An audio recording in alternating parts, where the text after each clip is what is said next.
ஹாய்ங்க, எல்லாருக்கும் வணக்கம். இப்போ நான் வந்து கருவேப்பிலை பொடி செய்ய போகிறேன். அதுக்கு வந்து கருவேப்பிலையை வதக்கின்னு இருக்கிறேன் பாருங்கள். அது ஒரு 2 கைப்பிடி கருவேப்பிலையை உருவி அதை வந்து நல்லா கழுவி எண்ணெய் ஊற்றி வதக்கின்னு இருக்கிறேன்.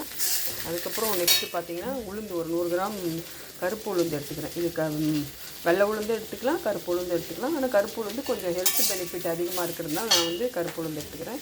ஒரு 15 வரமிளகாய் எடுத்துக்கிறேன். கடலைப்பருப்பு ஒரு 150 கிராம், கொஞ்சம் ஒரு ரெண்டு இது பூண்டு, கொஞ்சம் சீரகம், பெருங்காயம் எடுத்துருக்கேன். கொஞ்சம் புளி கொஞ்சம் எடுத்துருக்கிறேன். இப்போ பார்த்தீங்கன்னா இதில் வந்து நல்ல ஒரு ஹெல்த் பெனிஃபிட் இருக்குது. நம்ம பெரியவங்களாக இருந்தாலும் சரி, சின்னவங்களாக இருந்தாலும் சரி, கருவேப்பிலையை சாப்பிடும் போது பொரிக்க வைக்கும். கருவேப்பிலை, பூண்டு இது எல்லாத்தையுமே நம்ம என்ன செய்வோம், பொரிக்க வச்சுட்டு தான் சாப்பிட்றோம். இப்போ இது எல்லாமே நல்ல ஒரு, இப்போ நாம் சாப்பிட்ற உணவில் எந்த ஒரு நல்ல ஒரு ஹெல்த்தான உணவே நம்ம சாப்பிடல. ஏதோ நம்மளால் முடிஞ்ச அளவுக்கு ஓரளவுக்கு உடம்புல சேர்ற மாதிரி நம்ம எடுத்துக்கிறது நல்லது. அதனால் இதை வந்து நம்ம பொடியாக வறுத்துட்டு பொடியாக செஞ்சோன்னா ஒன்று சாப்பாட்லேயும் போட்டு சாப்பிட்லாம், இட்லிலையும் வச்சு இட்லி பொடியாகவும் சாப்பிட்லாம், தோசை மேலே போட்டு பொடி தோசையாகவும் சாப்பிட்லாம். இது நமக்கு ஒரு நல்ல ஒரு உடம்புக்கு நல்லது. மறைமுகமாக இந்த சத்து வந்து நம்ம உடம்புல போய் இந்த கருவேப்பிலையோட சத்து போய் இறங்கிடும். ஏன்னா இது ரெண்டுத்துலேயுமே நல்ல ஹை ப்ரோட்டீன் இருக்குது. கருப்பு உளுந்து, அப்புறம் வந்து கடலைப்பருப்பு, இதுக்கப்புறம் பூண்டு, பெருங்காயம், சீரகம், இது எல்லாமே டைஜஷன் ப்ராப்பர்ட்டி. அப்புறம் புளி இருக்குது. இது எல்லாமே உடம்புக்கு நல்லது. இதை வந்து நம்ம செஞ்சு சாப்பிட்லாம். முக்கியமாக நம்ம குழந்தைங்க, நம்ம பெரியவங்க கூட ஓரளவுக்கு சரி சாப்பிட்றலாம், உடம்புக்கு நல்லது அப்படின்னு நினைப்போம். ஆனால் குழந்தைங்க என்ன செய்ய மாட்டாங்க, நம்ம என்ன சொன்னாலும் ஏற்றுக்க மாட்டாங்க. அதுக்கு தான் இது செய்கிறோம். நீங்கள் என்ன செய்யுங்க, இது ஒரு மாதிரி சலன்னு சத்தம் வரணும்.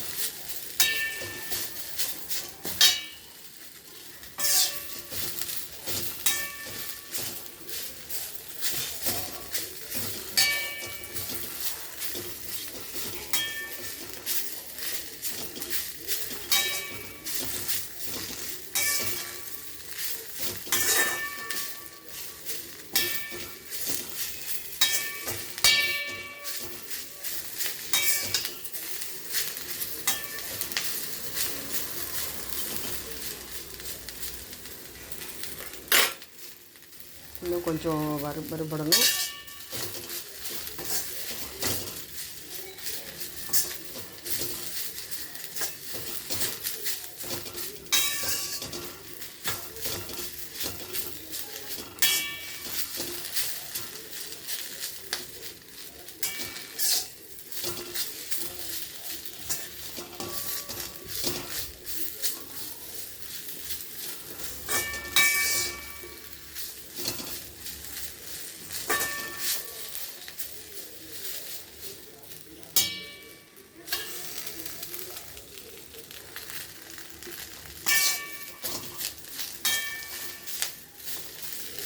அந்த தண்ணி வடிகிற வரைக்கும் நம்ம அலசணும் இல்லைங்களா? அந்த தண்ணி வடிஞ்சிச்சுன்னா நல்லாயிருக்கும். ஏன்னா தண்ணி ட்ரை ஆகிற வரைக்கும், இல்லைனா வந்து அந்த பொடியை வந்து ரொம்ப நாள் வச்சுருக்க முடியாது.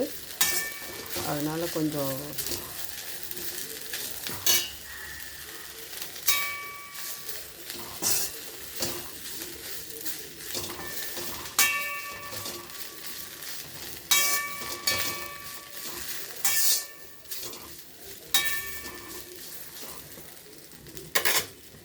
இந்த பதம் போதும். இதை எடுத்துடலாம்.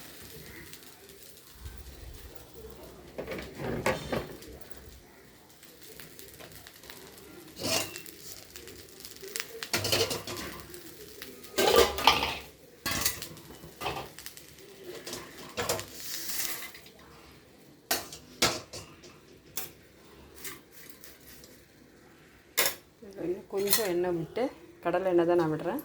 எண்ணெய் விட்டு இந்த பூண்டை வதக்கி, இந்த பூண்டை வந்து இந்த ஸ்லோ ஃப்ளேமில் வச்சு இந்த பூண்டை வதக்கி,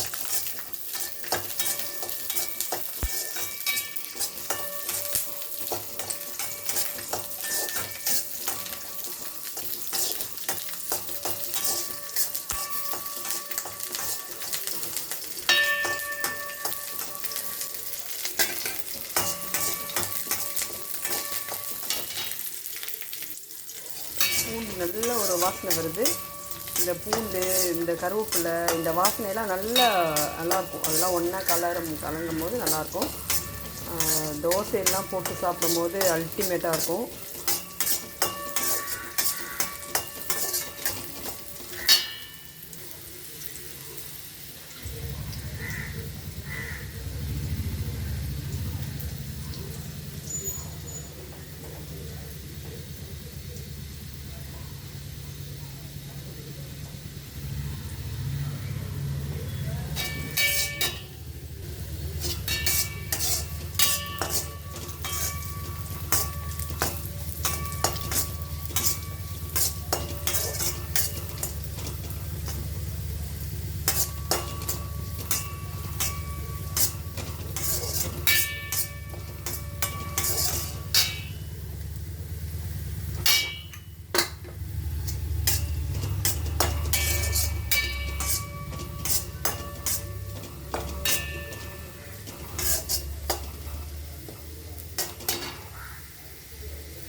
பூண்டெல்லாம் வதங்கிடுச்சு. இன்னும் கொஞ்சம் இன்னும் ஒரு ஸ்டெப்.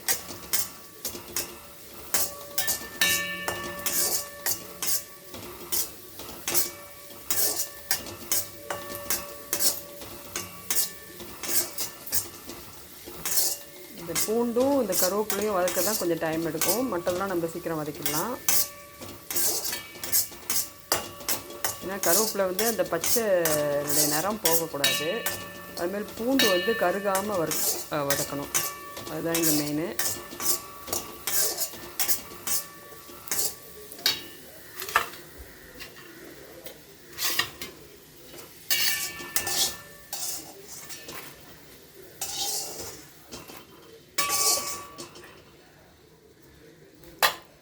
அது நான் வந்து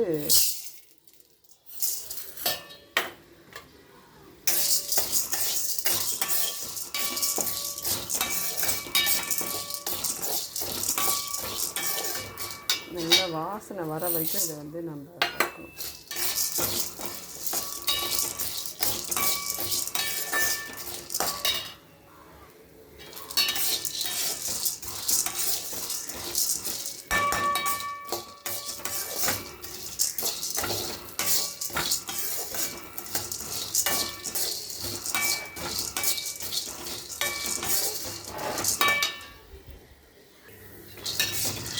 தீஞ்சிடுச்சுன்னா அந்த பொடி வந்து அதனுடைய ஒரு நல்ல வாசனை வராது. அதை விரும்பி சாப்பிட மாட்டாங்க.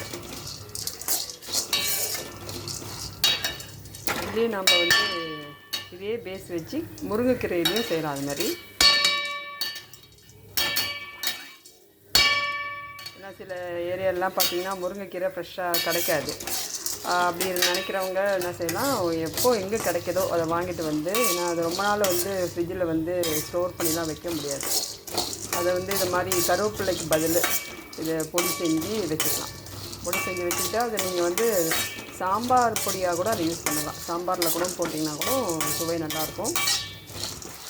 முருங்கைக்கீரை கிடைக்கல அப்படின்ற பட்சத்தில் இந்த சிலர் முருங்கைக்கீரை சாப்பிடவும் மாட்டாங்க.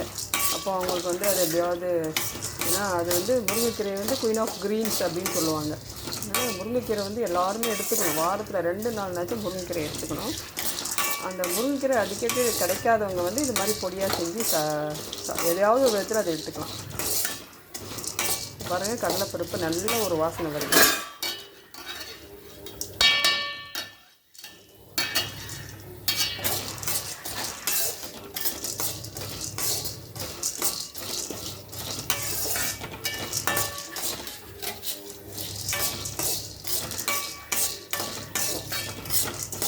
இதில் வந்து அதனுடைய சுவையே எதில் இருக்குதுன்னா, நம்ம இதில் கொடுத்துருக்கிற ஒவ்வொரு இன்க்ரீடியன்ஸையும் மெதுவாக ஹை ஃப்ளேமில் வைக்காமல் ஸ்லோ ஃப்ளேமில் அதனுடைய ஒரு மாதிரி இந்த ஸ்மெல்லு நல்ல ஒரு நல்லா வறுபட்டால் ஒரு மாதிரி ஸ்மெல் வரும். அந்த ஸ்மெல் வர வரைக்கும் நிதானமாக செஞ்சால் தான் அந்த பொடி வந்து நல்லா சுவையாக இருக்கும். நீங்கள் அர்ஜென்ட்டாக பெரிய ஹை ஃப்ளேம்லாம் வச்சுலாம் பண்ணால் அந்த பருப்பு தீஞ்சிரும். இப்போ பாருங்கள், பருப்பு வந்து இன்னும் கொஞ்சம்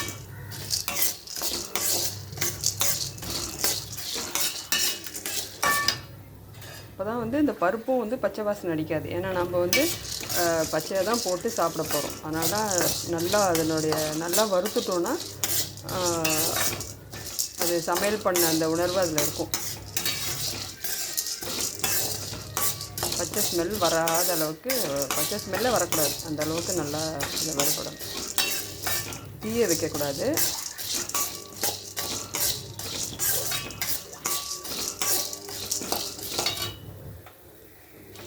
கையெல்லாம் கொஞ்சம் வலிக்கும் தான், இருந்தாலும் அந்த கடைசி அதனுடைய ரிசல்ட் வந்து ரொம்ப அருமையாக இருக்கும்.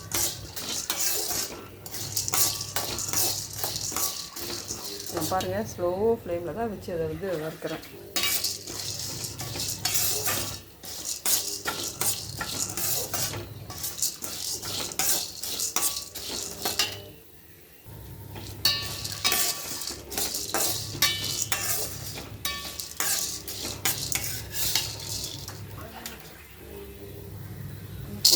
இன்னும் கொஞ்சம் வறுக்கணும்.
இப்போ அதே மாதிரி நான் வந்து இந்த கருப்பு உளுந்தை வறுக்க போகிறேன். அது கொஞ்சம் எண்ணெய் ஊற்றி வச்சு கருப்பு உளுந்து கொட்டுறேன்.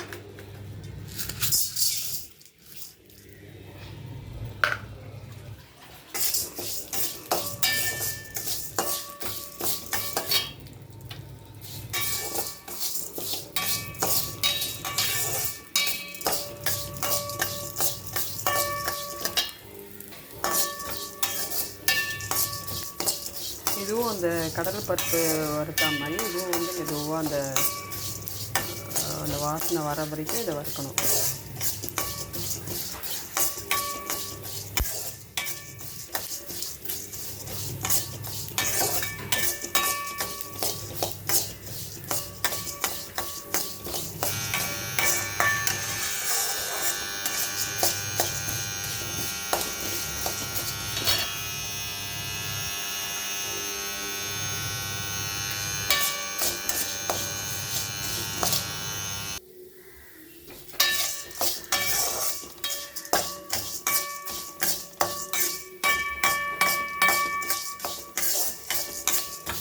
நல்ல ஒரு ஸ்மெல் வருது.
கொட்டிட்டோம். இப்போ அடுத்தது வந்து சீரகம் இந்த வரமிளகா இதை வறுத்து எடுத்துக்க வேண்டியது தான். சீரகம் சும்மா ஒரு ஒரு பிஞ்சு இப்படி போடுறோம் பாருங்கள். இதுக்கப்புறம் வரமிளகா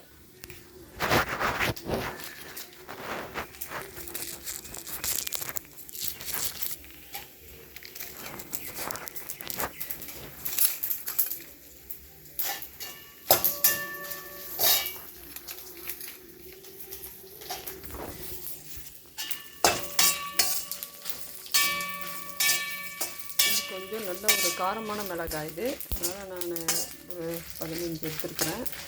உங்களுக்கு இன்னும் காரம் இல்லாத மிளகாய் வந்து நீங்கள் அதிகமாக கூட எடுத்துக்கலாம், அது உங்களுடைய விருப்பம்.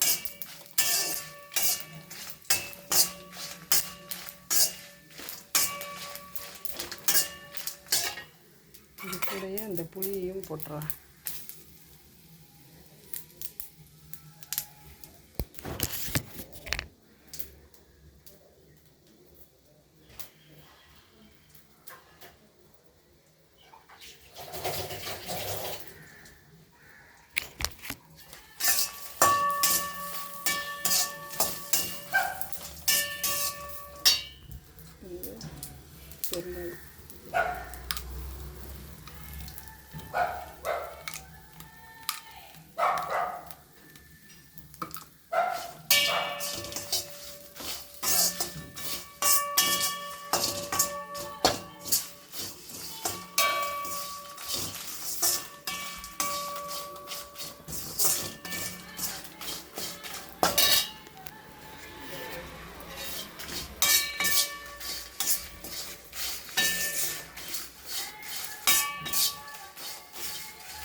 நல்லா வறுபட்டுச்சு.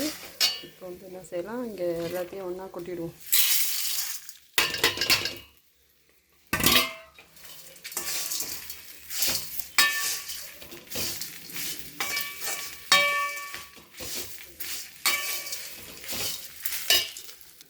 என்ன செய்கிறேன், இதுக்கு தேவையான உப்பையும் போட்டுறேன்.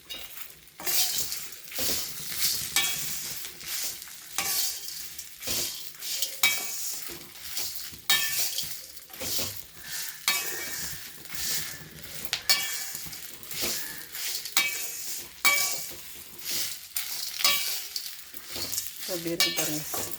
இதை அப்படியே அரைச்சி எடுத்து நம்ம ஸ்டோர் பண்ணி வச்சுக்க வேண்டியதான். இது ஆறின உடனே தான் அரைக்கணும். அதை ஆற வச்சிடலாம்.